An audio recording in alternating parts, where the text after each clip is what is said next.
दोस्तों आप लोगों से एक छोटी सी रिक्वेस्ट है, अगर आप इस चैनल पर नए हैं तो प्लीज सब्सक्राइब करना ना भूलिएगा। तो चलिए स्टार्ट करते हैं। मूवी की स्टार्टिंग होती है एक सियान नाम के लड़के से, जो कि काफी स्पीड में बाइक रन कर रहा है।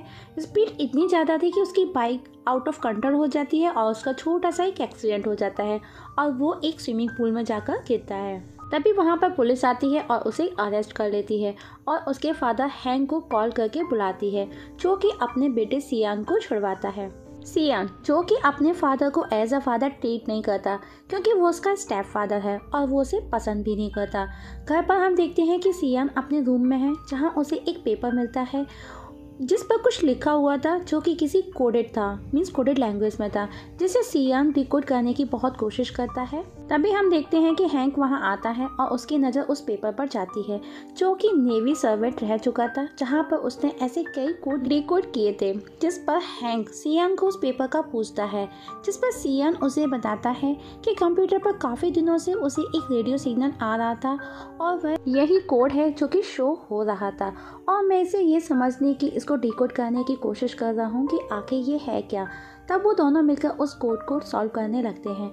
उसी दौरान उन्हें एक क्लू नज़र आता है, जिससे उन्हें 3 बुक के बारे में पता चलता है, लेकिन उन तीनों किताबों का एक दूसरे से कोई भी कनेक्शन नहीं था।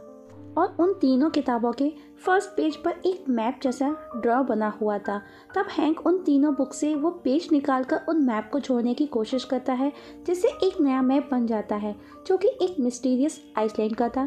तब सियान उस आइसलैंड पर जाने के लिए पैकिंग करने लगता है, जिस पर हैंक उसे पूछता है कि कहाँ जाने की तैयारी कर रहे हो, जिस पर सियान उसे कहता है कि वो उस मिस्टीरियस टापू पर जाकर अपने ग्रैंडफादर को ढूंढेगा, क्योंकि सियान को ऐसा लगता है कि वो जो सिग्नल उसे आ रहे थे उसके ग्रैंडफादर ने ही उसे सेंड किया है, जो कि लास्ट 2 ईयर से मिसिंग थे। तब हैंक जो कि सियान के दिल में अपने लिए कहीं ना कहीं जगह बनाना चाहता है, वो उसे किसी भी तरह से खुश देखना चाहता है, इसलिए वो भी उसके साथ उस आइसलैंड में उस टापू पर जाने के लिए तैयार होता है। अब उनको एक बोट चाहिए थी, जो कि उन्हें उस टापू तक लेकर जा सके, लेकिन वहां जाने के लिए कोई भी तैयार नहीं था, क्योंकि वहां कोई भी जाने से डरता था, क्योंकि वो एक रहस्यमय टापू था। तभी उनके पास एक शख्स आता है जिसका नाम गबैटो होता है। वो उन दोनों को वहां ले जाने के लिए तैयार है, लेकिन वो उन्हें बोट से नहीं बल्कि हेलीकॉप्टर के थ्रू ले जाएगा।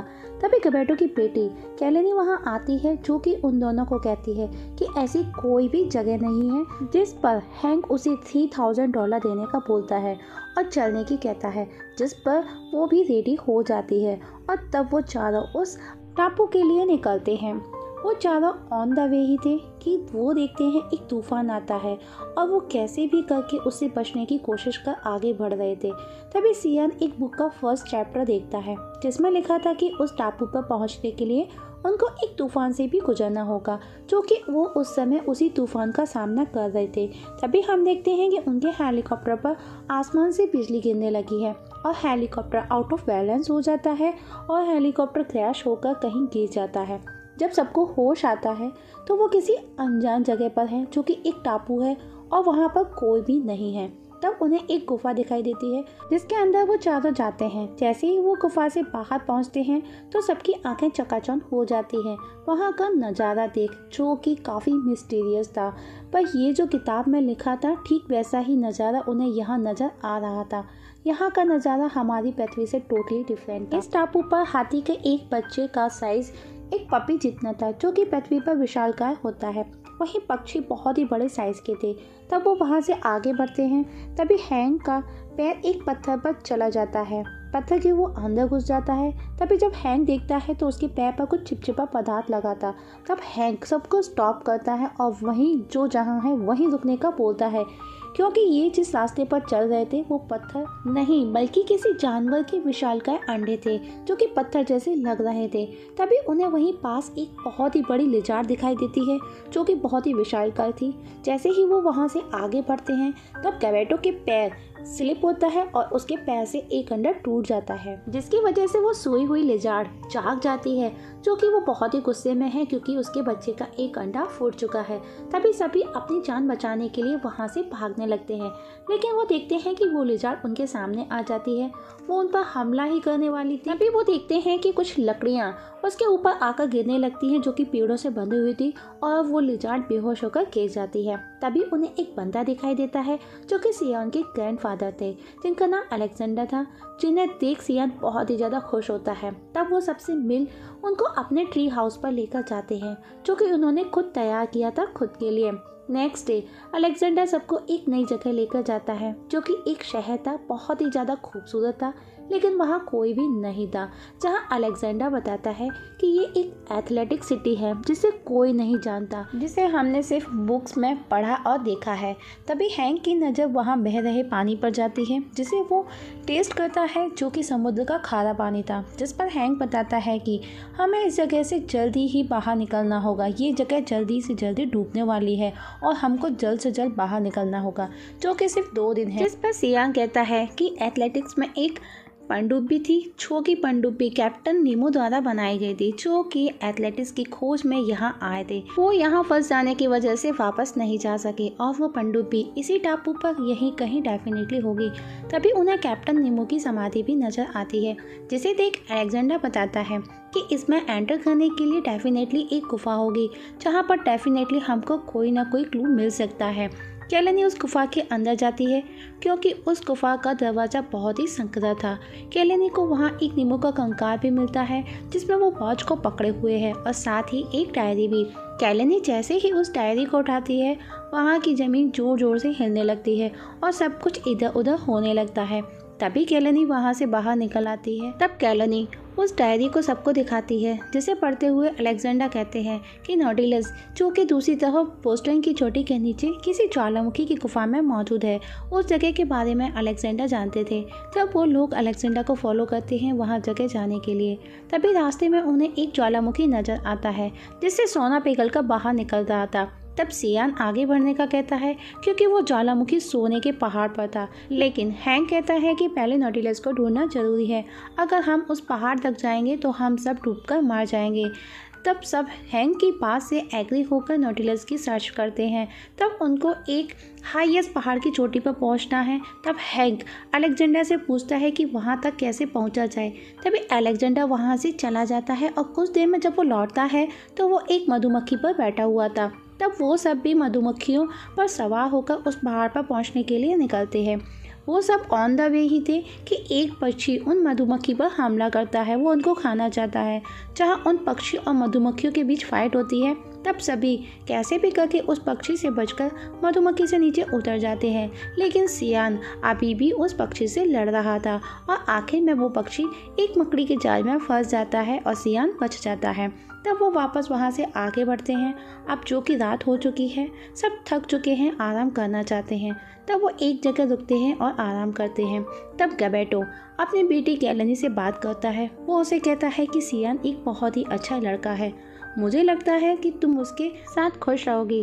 कैलेनी कहती है कि वो एक अच्छे कॉलेज का स्टूडेंट है और वो शहर में भी रहते हैं, यहाँ से वापस जाकर वो हमें भूल जाएगा। जिस पर गैबेटो कहता है कि कोई बात नहीं, क्या हुआ अगर हम गरीब हुए, मैं मेहनत करके तुमको शहर के कॉलेज में पढ़ने भेजूंगा, तुम देखना। नेक्स्ट डे मॉर्निंग को जब सब सोकर उठते हैं तो देखते हैं कि वहाँ उनके आसपास ढेर सारा पानी है। तब हैंक कहता है अगर हमने वो पनडुब्बी जल्द से जल्द नहीं ढूंढी तो हम सब पानी में डूबकर मर जाएंगे, हमारे पास सिर्फ 4 घंटे ही बाकी हैं। तभी कैलेनी देखती है कि उसके डैड उनके साथ नहीं है, जहाँ पर कैलेनी को ऐसा लगता है कि वो उसकी खुशी के लिए उस गोल्डन पहाड़ के पास गए हैं, जिससे कि वो उस पहाड़ से थोड़ा सा गोल्ड लेकर आकर अपनी बेटी की सारी प्रॉब्लम दूर कर सके। अब जो कि समय बहुत कम है, तब हैंक और सियान पनडुब्बी को तलाश करने निकलते हैं और कैलेनी अलेक्जेंडर के साथ अपने डैड को ढूंढने जाती है। तभी उन्हें गैबेटो दिखाई देता है, जो कि पहाड़ से सोने का एक बड़ा टुकड़ा उठाने की कोशिश कर रहा था। जिस पर कैलेनी गैबेटो को समझाती है कि हमारे लिए सबसे पहले आप हैं। वहीं हैंक और सियान उस सड़क की पीक पर पहुंचते हैं। वो देखते हैं कि वहाँ पानी ही पानी है, जिसकी वजह से उनको कुछ भी दिखाई नहीं दे रहा था। तब हैंक कहता है कि पहले 24 घंटे में कितना पानी बढ़ा है, ये जगह हमको नज़र नहीं आ रही है और नॉटिलस भी पानी में ही होगा। तब हैंक अपने बैग से 2 चिपर्ड बैग निकालता है, जिससे वो एज आ ऑक्सीजन यूज़ कर सके और उनको ऐसा लगता है कि वो पनडुब्बी ज़्यादा डीप नहीं होगी। तब वो दोनों पानी में कूद जाते हैं और नॉटिलस सर्च करते हैं और उन्हें वो नज़र भी आ जाता है, जो कि बहुत ही बड़ी थी, जिससे कि सब लोग बाहर निकल सकते थे। वो दोनों उसके गेट को खोलने की कोशिश करते हैं। तभी एक इलेक्ट्रिक वेव्स उन पर हमला करती है जो कि फिश थी, लेकिन तभी उसका गेट खुल जाता है और वो दोनों पनडुब्बी के अंदर चले जाते हैं, जहाँ पनडुब्बी में भी पानी ही पानी भरा था। तभी सियान एक बटन को दबाता है, प्रेस करता है, जिससे पनडुब्बी का सारा पानी बाहर निकल जाता है। तब वो दोनों उसे स्टार्ट करने की कोशिश करते हैं, लेकिन वो स्टार्ट नहीं होती। तभी हैंक की नज़र नॉटिलस पर जाती है, जो कि पूरी तरह से रेडी है, जो कि 140 साल पुराना है लगभग, और उसकी बैटरी भी डेड है, जिसे स्टार्ट करने के लिए उनको अब करंट की ज़रूरत है। तभी हैंक को एक आइडिया आता है। बाहर गैबेटो, केलेनी, अलेक्जेंडर वो सड़क की चोटी तक पहुंचते हैं, जिनको हैंक और सियान नहीं मिलते। तभी सडनली बारिश स्टार्ट हो जाती है और साथ ही पानी का लेवल भी स्पीडली बढ़ने लगता है और वहाँ की ज़मीन भी धीरे धीरे धंसने लगती है और जाला भी पिघलने लगता है और अब एथलेटिक सिटी भी डूबने जा रहा था। वो तीनों एक बड़े पहाड़ जो कि ऊंचाई पर था उस पर खुद को बचाने की कोशिश कर रहे थे। उधर हैंक पनडुब्बी से पुराना ऑक्सीजन मास्क पहनकर बाहर आता है। हैंक के हाथ में एक भाला था जो उस बैटरी से लिंक था। उसका प्लान था कि कैसे भी करके वो उस इलेक्ट्रिक फिश से बैटरी तक कैसे भी करंट पहुंचाकर उस नॉटिलस को स्टार्ट करे। तभी हैंक को मछली नजर आती है और वो हैंक पर हमला करने उसकी तरफ आती है, तो हैंक उस भाले को उस मछली के मुंह में घुसा देता है, जिससे कि फिश का करंट उस बैटरी तक आ जाता है और नॉटिलस भी स्टार्ट हो जाता है और इस तरह से हैंक का प्लान सक्सेस हो जाता है। वहीं बाहर वो तीनों पानी में डूबने लगते हैं। तभी उनके सामने नॉटिलस आ जाता है, जिसमें हैंक और सियान थे, और वो दोनों उन तीनों को पनडुब्बी के अंदर ले लेते हैं और सब वहां से बाहर निकलते हैं। लेकिन प्रॉब्लम सामने आ ही रही थी, कम होने का नाम नहीं ले रही थी।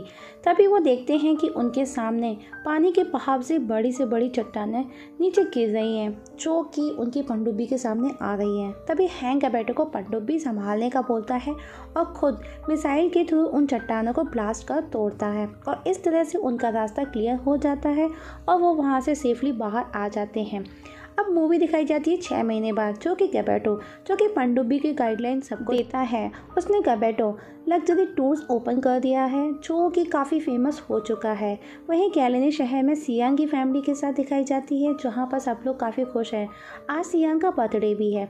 उसी दिन अलेक्जेंडर सियांग को एक बुक गिफ्ट करते हैं, जिस पर लिखा था from the earth to the moon. मतलब ये जर्नी अभी ख़त्म नहीं हुई है दोस्तों, ये एक न्यू जर्नी का इशारा है। मीन्स मूवी का नेक्स्ट पार्ट, और मूवी यहीं पर ख़त्म हो जाती है।